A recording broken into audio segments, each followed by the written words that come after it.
안녕하세요. 말씀 묵상 이광재 목사입니다. 오늘 예레미야서에서 처음으로 북쪽으로부터 오는 원수의 이름이 등장합니다. 바벨론이죠. 이 바벨론의 이름이 4회에 등장하게 되는데요. 안타깝게도 예레미야서에서 또 동일한 패턴들이 반복되는 부분이 있는데 바로 예레미야와 거짓 선지자와 맞서는 부분인데 오늘 바로 그 부분에 안타깝게도 그 이름이 등장하게 됩니다. 그러니까 그 이름이 등장한다는 것은 참으로 큰 핍박에 대한 또 다른 예언의 모습이기도 한데요. 오늘 하나님께서 왜 또 이러한 부분들이 구체적으로 등장하게 됐는지를 말씀하시면서 저희들에게 또 하시고자 하시는 말씀이 분명히 있을 것 같습니다. 저희들 기도하고 시작하겠습니다. 하나님 아버지 감사합니다. 오늘도 하나님께서 말씀하여 주시고 깨닫게 해주시고 하나님께서 원하시는 뜻이 무엇인지를 구체적으로 가르쳐 주셔서 그 말씀 가운데 순종할 때 능력 가운데 저희들이 승리할 수 있다는 것을 깨닫게 하여 주시옵소서. 성령님 조명하여 주시옵소서. 감사드리며 예수님의 이름으로 기도드립니다. 아멘. 예레미야 20장 1절에서 6절 말씀을 제가 먼저 봉독해 드리도록 하겠습니다. 임멜의 아들 제사장 밧수울은 여호와의 성전의 총감독이라. 그가 예레미야의 이 일 예언함을 들은지라. 이에 밧수울이 선지자 예레미야를 때리고 여호와의 성전에 있는 베냐민 문 위층에 목에 씌우는 나무고랑으로 채워두었더니 다음날 밧수울이 예레미야를 목에 씌우는 나무고랑에서 풀어주매 예레미야가 그에 이르되 여호와께서 내 이름을 밧수울이라 아니하시고 마골 밋사빔이라 하시느니라. 여호와께서 이와 같이 말씀하시되 보라 내가 너로 너와 내 모든 친구에게 두려움이 되게 하리니 그들이 그들의 원수들의 칼에 엎드러질 것이요 내 눈은 그것을 볼 것이며 내가 온 유다를 바벨론 왕의 손에 넘기리니 그가 그들을 사로잡아 바벨론으로 옮겨 칼로 죽이리라. 내가 또 이 성읍의 모든 부와 그 모든 소득과 그 모든 기중품과 유다 왕들의 모든 보물을 그 원수의 손에 넘기리니 그들이 그것을 탈취하여 바벨론으로 가져가리라.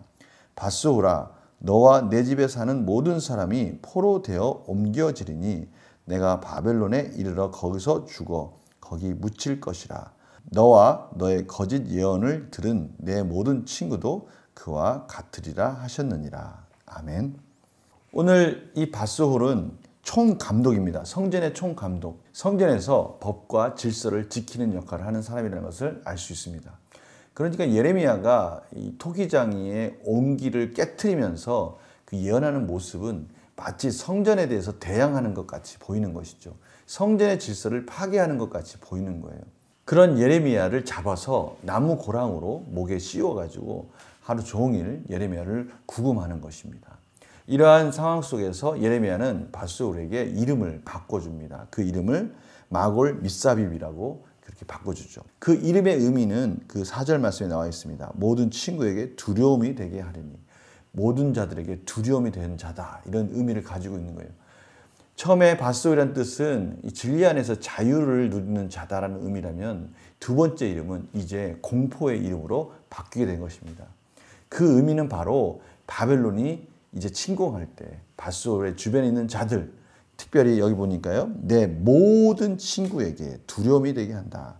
모든 친구들, 모든 밧수울의 주변에 있는 사람들이 바벨론의 포로로 끌려가서 거기서 비참하게 칼로 죽임을 당할 것이다 라는 것을 예레미야가 예언하는 것입니다. 이러한 재앙은 이 밧수울과 그 주변에 있는 사람뿐만이 아니라 유다 전역에 내려지는 하나님의 재앙의 메시지인 것이죠.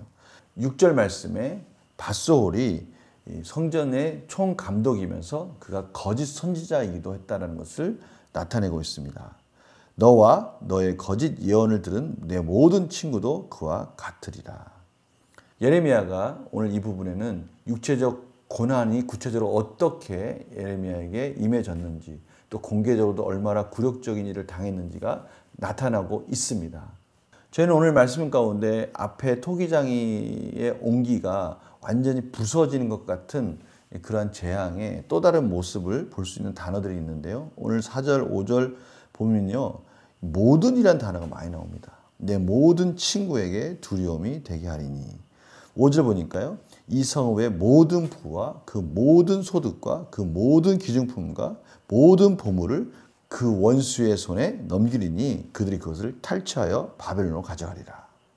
밧소오라 너와 내 집에 사는 모든 사람이 포로되어 옮겨지니 내가 바벨론에 이르러 거기서 죽어 거기 묻힐 것이라. 너와 너의 거짓 예언을 들은 내 모든 친구도 그와 같으리라 하셨느니라.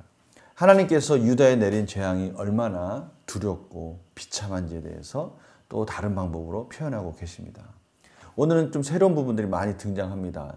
예레미야가 구체적으로 어떠한 굴욕적인 핍박을 받았는지가 나타나고요. 북쪽으로부터 오는 원수의 이름이 등장하기도 합니다. 이제 좀 더 구체적으로 하나님께서 그 재앙을 선포하고 있는 부분들을 저희들이 보게 됩니다. 문제를 한번 풀어볼까요? 성전의 총감독인 제사장 밧소올은 예레미야를 어떻게 핍박합니까? 예레미야를 이 공개적으로 폭행하고 굴욕을 주면서 그 예레미야 목에다가 나무 고랑을 채워서 구금을 시키는 것이죠. 예레미야가 정말 목숨을 걸고 하나님의 말씀을 선포하고 있다는 것을 저희들이 알게 되는 것이죠. 예레미야를 핍박한 밧소올에게 내려진 하나님의 심판은 무엇입니까? 이 밧소올의 이름이 바뀌어집니다. 그가 이제는 자유로운 자가 아니라 참으로 모두에게 두려움을 주는 자로 그 이름이 바뀌게 되는 것이죠. 그러니까 밧소올의 이러한 무분별한 하나님의 뜻에 귀를 기울이지 않고 하나님 말씀을 분별하지 못하고 거짓 선지자 역할을 하는 이 밧소올은 하나님의 재앙의 통로가 되었다는 것을 말하는 것이죠. 이러한 밧소올의 모습을 보면 이 가룟 유다가 생각납니다.